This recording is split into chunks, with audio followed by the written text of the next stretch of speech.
Le closing, c'est en grande partie l'art de poser les bonnes questions. C'est vraiment être dans l'approche docteur pour prescrire le meilleur médicament, la meilleure solution pour le prospect.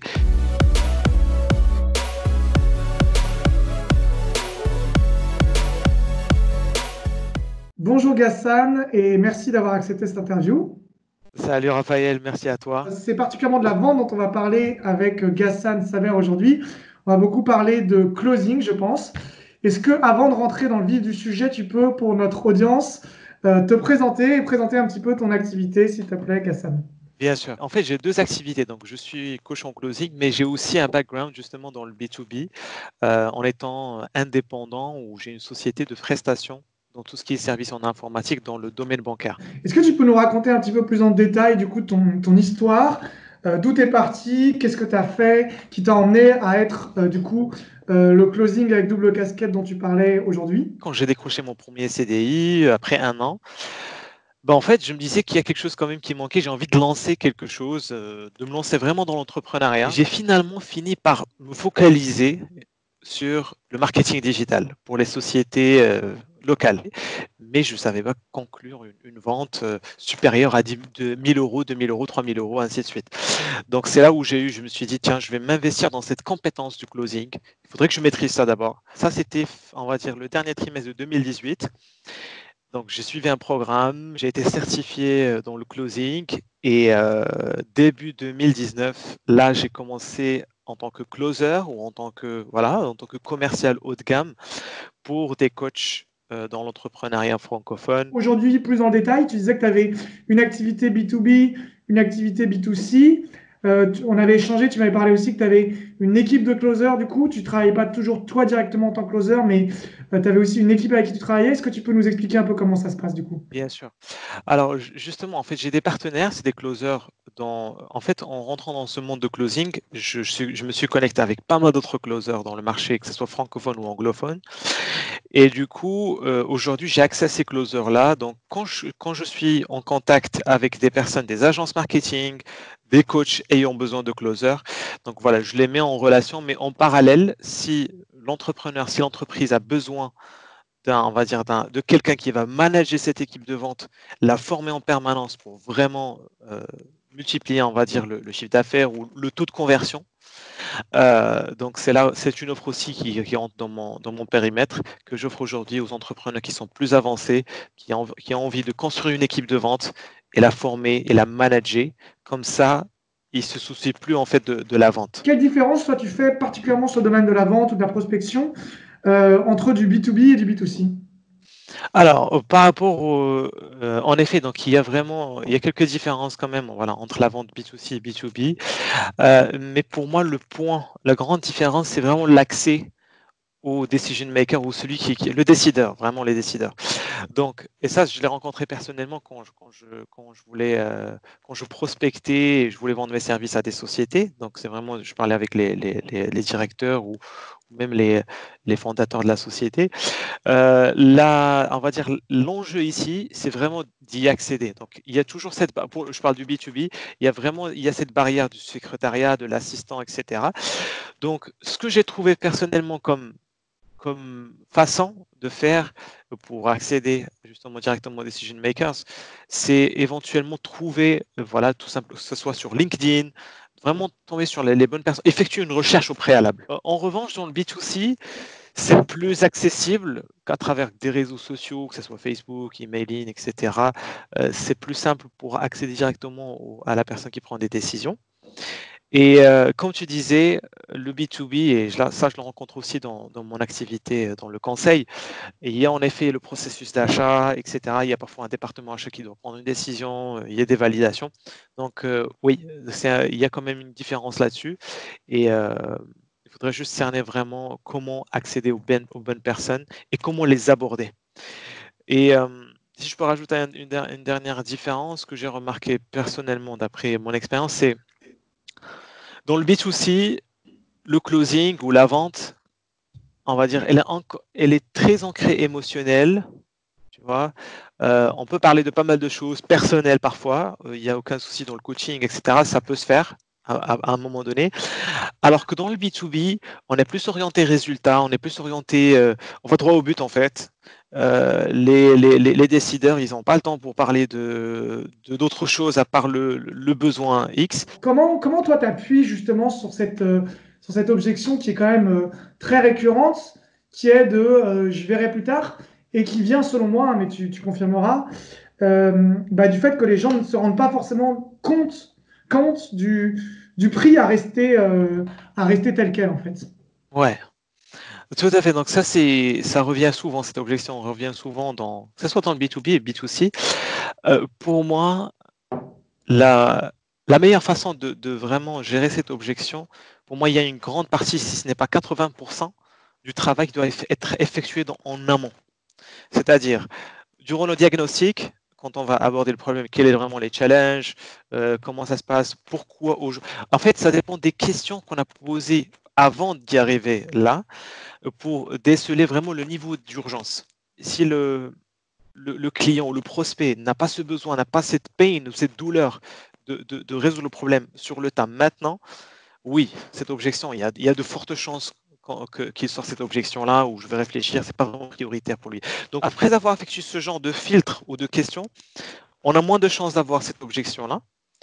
Et le fait de dire, de revenir sur la question combien ça vous coûtait de rester ainsi, ça c'est vraiment la dernière question qu'on va poser là on va vraiment appuyer un peu la douleur et voir si on est sûr que c'est vraiment important, là on peut utiliser cette approche. Mais si à la base le besoin n'est pas si urgent que ça, le fait de dire voilà, qu'est-ce que ça vous coûte de rester comme ça peut peut-être ne rien changer, tu vois.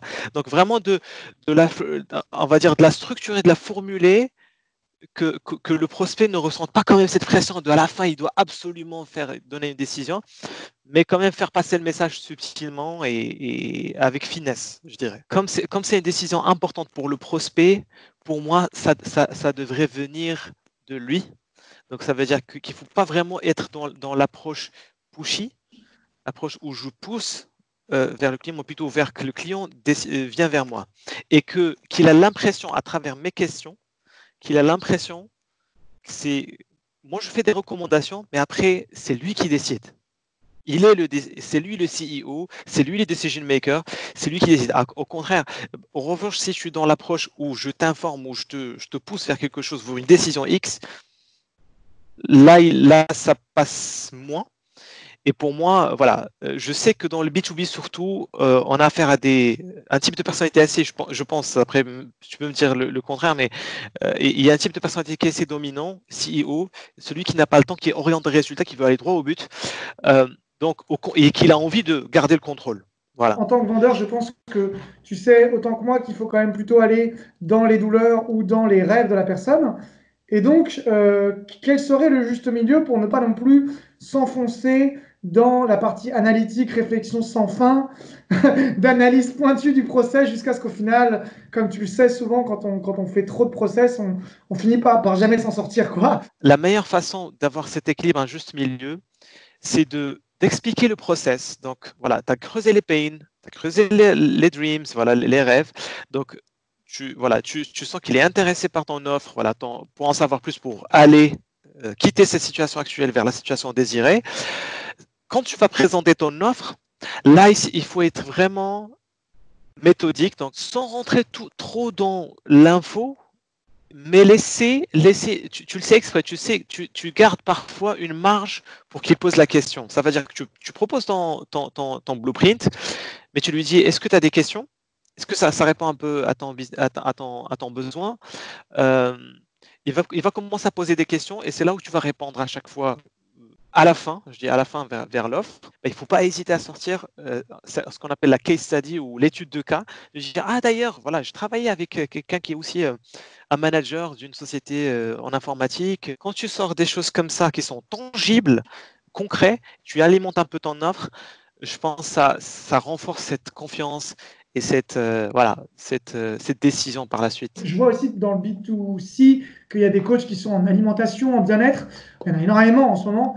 Et donc, du coup, comment en fait donner de la valeur à des choses qui sont plus émotionnelles ou qui sont plus de l'ordre du bien-être comment on peut faire percevoir aussi cette valeur à nos prospects, sachant que ce n'est pas toujours quelque chose qui sera visible en termes monétaires ou en termes... tu vois ce que je veux dire? Très bonne question. Très bonne question. Si tu vois les choses d'un autre angle, au contraire, les personnes qui sont qui ont des problèmes profonds, que ce soit personnel, hein, je dis n'importe quoi, ça peut être le stress, le burn-out, etc., séparation, divorce, ainsi de suite. Souvent, ces problèmes-là, leur coût, il est inestimable. C'est encore plus important que le coût monétaire pour un entrepreneur qui est plus orienté make money. Là, dans notre cas de développement personnel, prenons une personne voilà, qui a fait 2 burn-out voilà, la dernière année, et ça lui a coûté peut-être son mariage, sa relation avec ses enfants, j'en sais rien. Il faut, pour valoriser cette offre de coaching, il faut il faut aborder les conséquences de ne pas changer, notamment qu'est-ce qui se passe en fait si tu continues comme ça, voilà, tu me disais étant stressé depuis un bon moment, là aujourd'hui tu prends un traitement antidépresseur, ta relation avec ta femme c'est pas le top. Qu'est-ce qui va se passer si ça continue comme ça 12 mois de plus, 36 mois, dans 3 ans? Il va me dire ça va, voilà, je vais potentiellement être en risque de divorce, mes enfants ne m'aiment plus, etc. Et, voilà, pour combien de temps tu serais OK de continuer comme ça? Là, il va dire, écoute, non, j'ai envie de régler ça maintenant, et quel que soit le prix. Parce que 10 000 euros, ça soit 10 000 euros, 50 000 euros devant peut-être de perdre, voilà, sa femme ou son épouse ou sa relation avec son enfant, ça n'a pas de prix.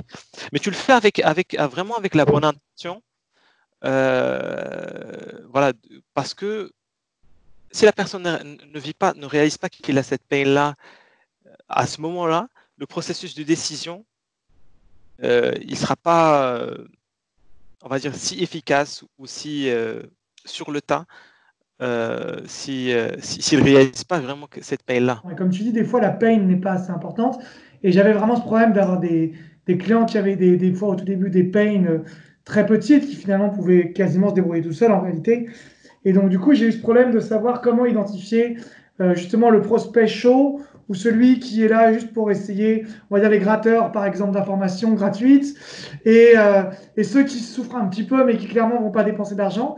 Est-ce que tu as des manières, toi, aujourd'hui, de ne pas perdre trop de temps quand on est un closer pour rapidement identifier quand même si la personne est à un niveau de maturité suffisante pour démarrer ou pas un accompagnement? Moi, ce que je recommande, c'est vraiment de faire deux appels. Un premier appel de qualification de 15-20 minutes. Pendant cet appel-là, pour moi, il y a, on va dire, 2-3 éléments clés qu'il faut vérifier.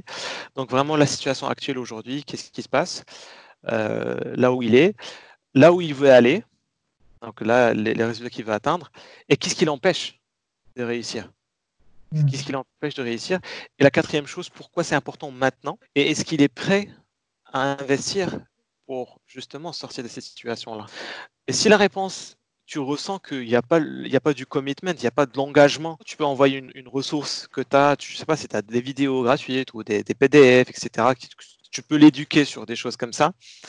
Et quand il sera plus mature et on va dire plus warm, tiède voilà, plus engagé, là, je pense qu'il pourrait revenir vers toi. Depuis que je t'écoute, et je me dis que quasiment toutes les réponses que tu me fais, tu vas dans ce que j'appellerais moi la questionnologie, c'est-à-dire l'art de poser des questions. Et c'est vrai que pour nos auditeurs qui des fois sont des commerciaux qui démarrent ou qui ont un peu du mal ou qui sont des gens qui sont techniquement forts mais qui ont du mal à développer l'aspect plus business commercial, j'ai l'impression qu'une des qualités que toi, en tout cas, tu as développé énormément, c'est l'art de poser des questions, en fait, finalement. Le closing, c'est une grande partie l'art de poser les bonnes questions.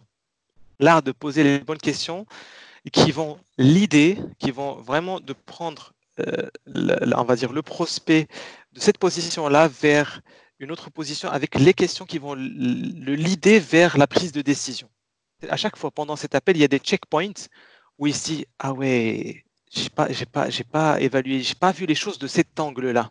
J'ai pas évalué les conséquences là. C'est la première fois que je me rends compte de ça. Il faudrait qu'il ait des déclics pendant l'appel à travers tes questions. J'essaie d'appliquer cette règle au maximum, toujours le 80-20, mais que le prospect parle 80% et 20% c'est le closer ou le coach. Et ces 20% sont majoritairement, bien sûr, des questions ciblées. J'ai envie vraiment d'aider la personne. Et au début, ouais, au début de, on va dire, de ma journée ou de ma carrière de closer, oui, ça m'est arrivé des appels où j'ai aidé la personne. Et à la fin, ce qui se passe, et le jour où j'ai compris ça, c'est là où j'ai commencé à shifter, à réadapter vraiment mon appel. C'est que à la fin de l'appel, la personne elle dit, écoute Raphaël, merci beaucoup, franchement, ça m'aide vraiment. Je vais partir appliquer ça.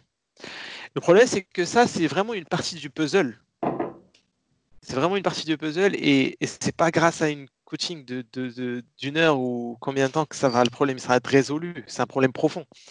Donc, et c'est là où je me dis, je rends pas service à cette personne.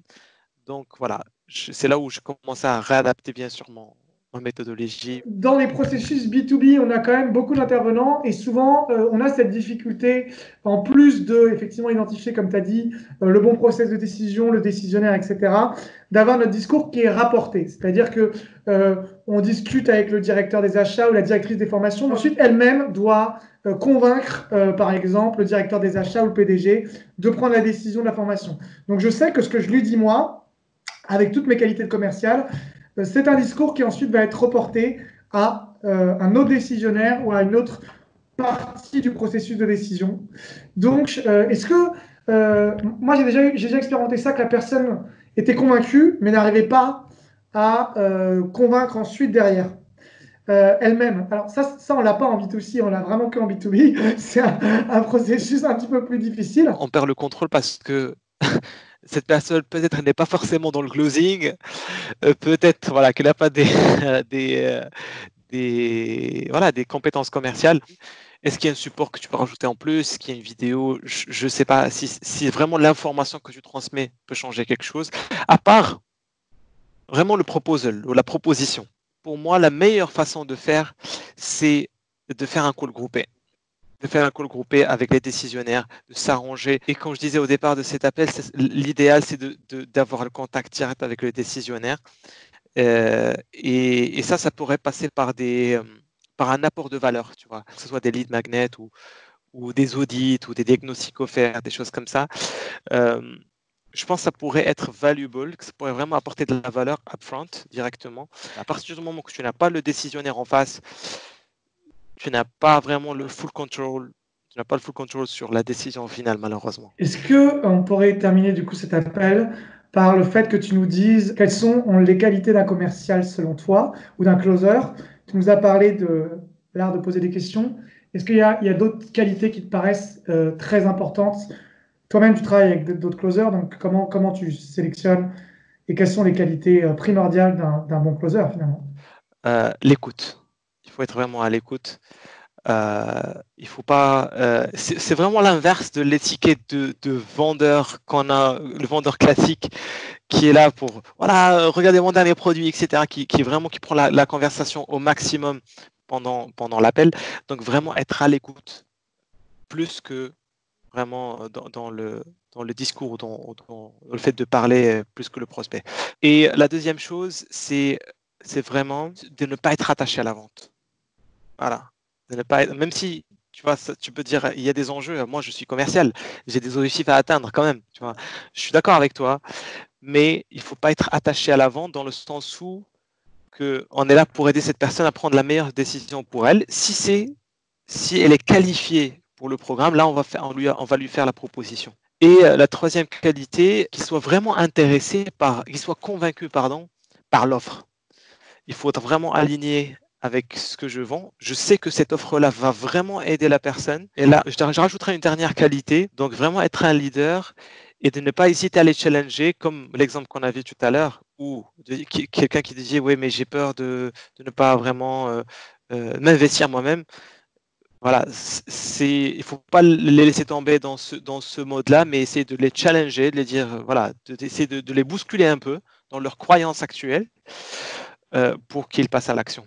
Les personnes qui sont concernées par la vente ou le closing, c'est vraiment, comme disait mon mentor, être dans l'approche docteur, vraiment de consultation et pour prescrire, voilà, pour prescrire le meilleur médicament, la meilleure solution pour le prospect.